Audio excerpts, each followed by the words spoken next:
Assalamualaikum warahmatullahi wabarakatuh.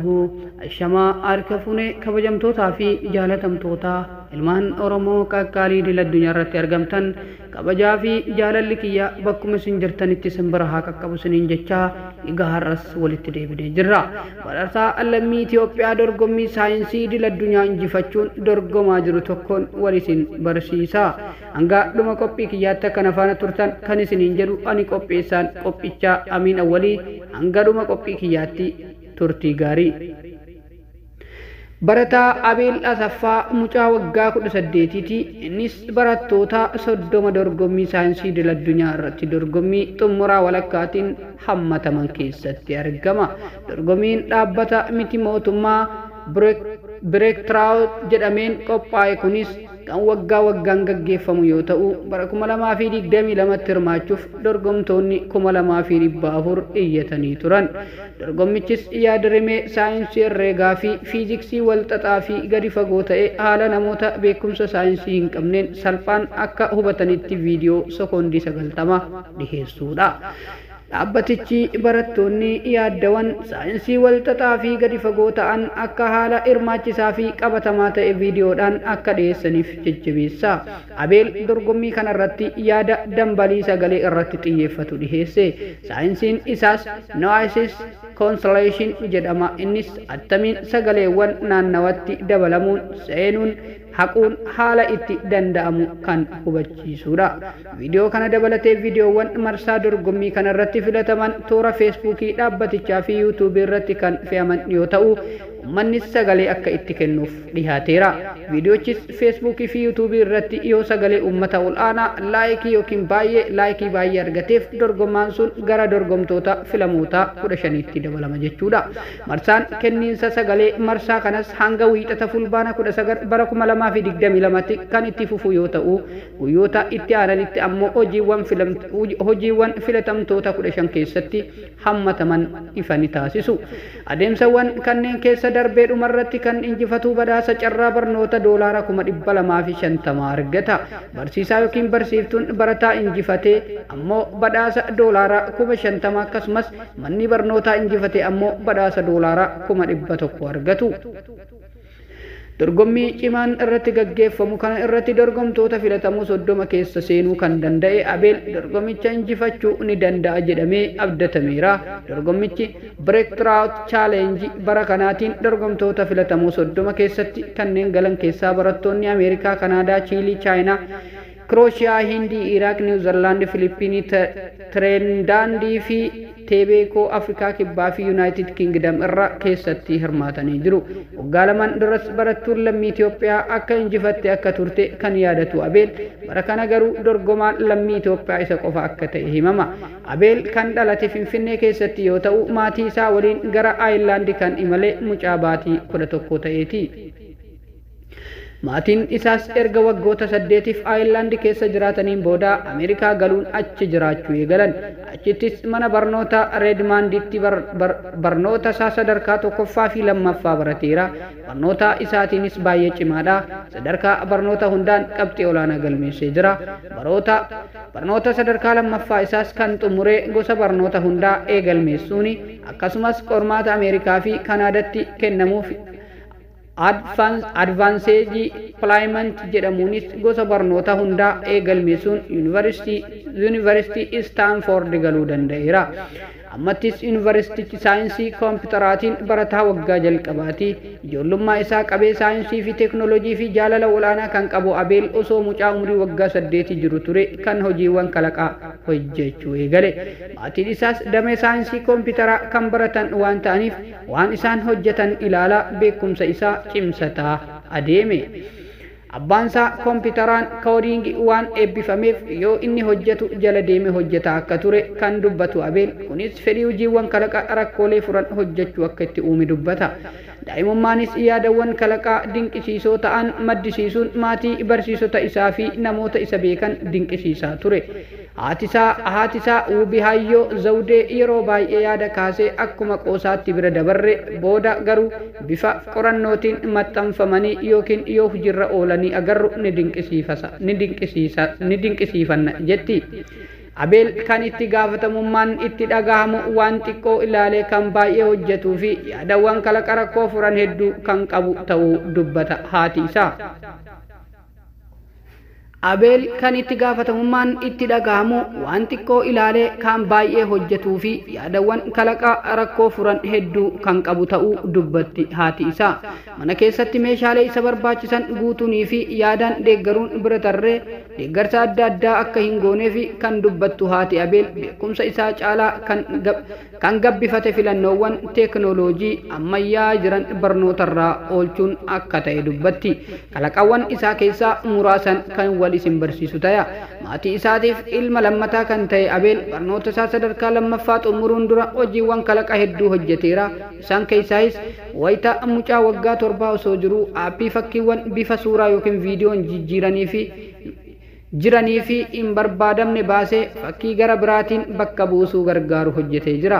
Waggaa 3ffaatti isatti ammoo sirna pirojektarii sochootuu fi haala salphaa ta'een bilbila harkaatiin fayyadamuun danda'u hojjetee jira.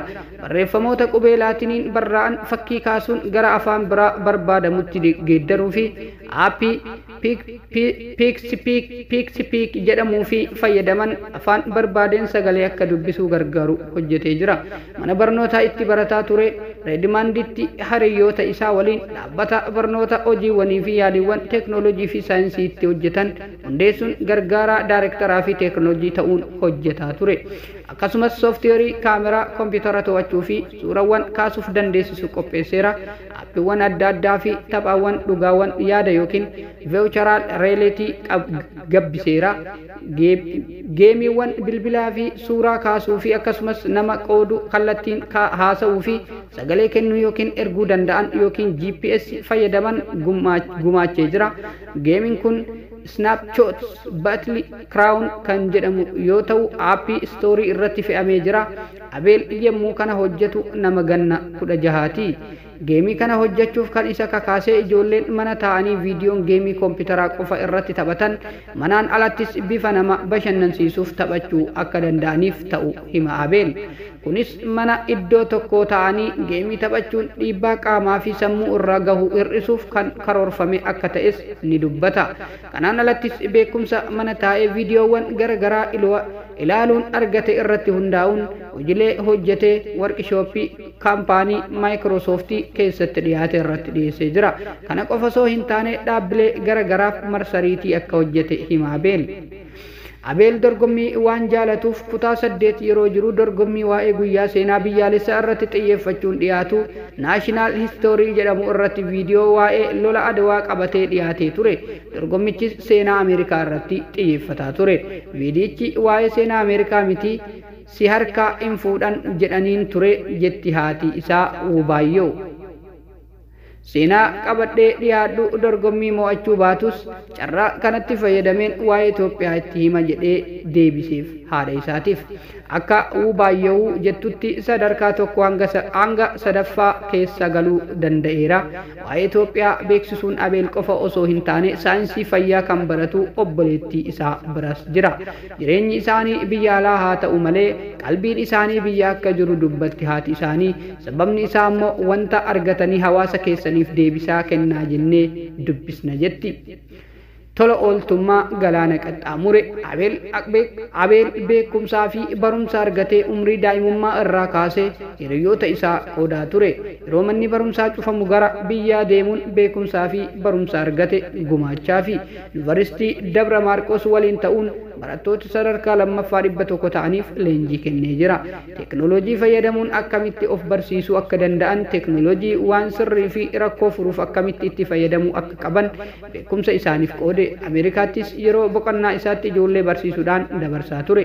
Beekumsa qabu namaaf qooduun na gammachiisa jedhan Abeel. Gama barumsaatiin saayinsii kompiitaraa barachuuf yuunivarsiitiiwwan teeknooloojii addunyaa irratti jiru jedhaman keessaa tokko galee jira. Barumsa isaa gaafa fixee gara Itoophiyaatti deebi'uun rakkoolee jiran furuuf waan beeku gumaachuu barbaada jedhe. Egaa amma immoo dhumarratti odeeffannoo ispoortii kan isin biraan ga'u ta'a. Egaa odeeffannoo ispoortiitiin gareen The Gunners Arsenaal tapha baraanaa irratti qabxii olaanaa galmeessaa jira. Sadarkaa olaanaa irrattis argama. Bara tareen yoo wal bira qabnee ilaalle ardii fi samiidha. Arsenaal amma yerootti Arsenaal waancaa injifata jedhamee odeeffamu miti. Garuu namni Arsenaal ji'oota 13 dura beeknu irraa kun adda tahuu beeka jedha Alan Shearer. Arsenaal tapha Brentford waliin taasise 3-1 injifachuun dursummaa gabatee Premier League Ingiliziitti deebi'ee jira. Tapha jalqabaa bara darbee irratti waan mudate ni beekna. Brentford yoo inni mo'ani illee isaan qoccolu. Waan hundumtuu addaadha. Sarara duraa fi ittisni isaanii isaa irratti ammoo akkaataatti taphicha to'atan waan addaati. Gama tokkoon ga'umsi Brentford agarsiisan gadi bu'aa ta'uu agarsiisa. Garuu kana kan taasise Arsenaal haala gaariin taphachuu isaanii. Brentford akka bara darbee sana bahanii hin taphanne. Arsenaal bara darbee sanas miti kan isaan argatan. Gareen Arsenaal amma kun guddaa fi cimaa qofaa miti, dabalataan kaka'umsa guddaa qabu. Taphattoonni Brentford sarara duraa Ivan Toney fi Brian Mbeumo kubbaa argachuu hin dandeenye. Gabriel fi William Saliban ga'umsa guddaa kubbaa waan to'ataniif sochii homaa agarsiisuu hin dandeenye. Galchii Arsenaal lammaffaa fi sadaffaaf Brentford yeroo fi bakka qullaa bal'aa kennanii jiru. Tapha bara darbee irratti taphattoota hirmaatan keessaa 4 qofatu tapha kaleessaa irratti hirmaate Arsenaaliif. Ben White, Kieran Tierney, Granit Xhaka fi Gabriel Martinelli qofatu bara darbee fi kan baranaa irratti taphate. Mikel Arteetaan hamilee taphattootaa guutumatti jijjiiree jira. Bara darbee taphattoota jalqabaa 3 mo'amuun taphoota jalqabaa 3 mo'amuun kan jalqaban Arsenaal akka malee ceephaamanii ture. Bara kana ammoo taphoota 7 keessaa 6 mo'achuun jalqaban. Oduu biraan Everton injifannoo jalqabaa argachuun dhiibbaa Frank Lampard irra jiru laaffisee jira.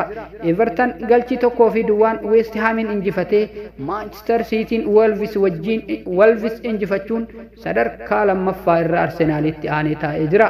Haaland galchii lakkoofsisuu itti fufuun walumaa galatti galchii 13ffaa isaa Man Cityf lakkoofsisee jira. Egaa kabajamtootaa fi jaalatamtoota har'aaf qophiin qopheeffadhe kana fakkaata. Hanga qophii birootiin walitti deebinutti turtii gaarii isiniin jedha. Egaa yaadaa fi qeeqa qabdan akkasumas ammoo akka ciminaattis haa ta'u akka hanqinaatti wanti itti dabalamuu qabuu fi akkasumas osoo waan akkanaa nuu dabaltee yoo naan jettan karaa koomentii jalatti naaf barreessuu dandeettanii. Ammasitti turtii gaarii.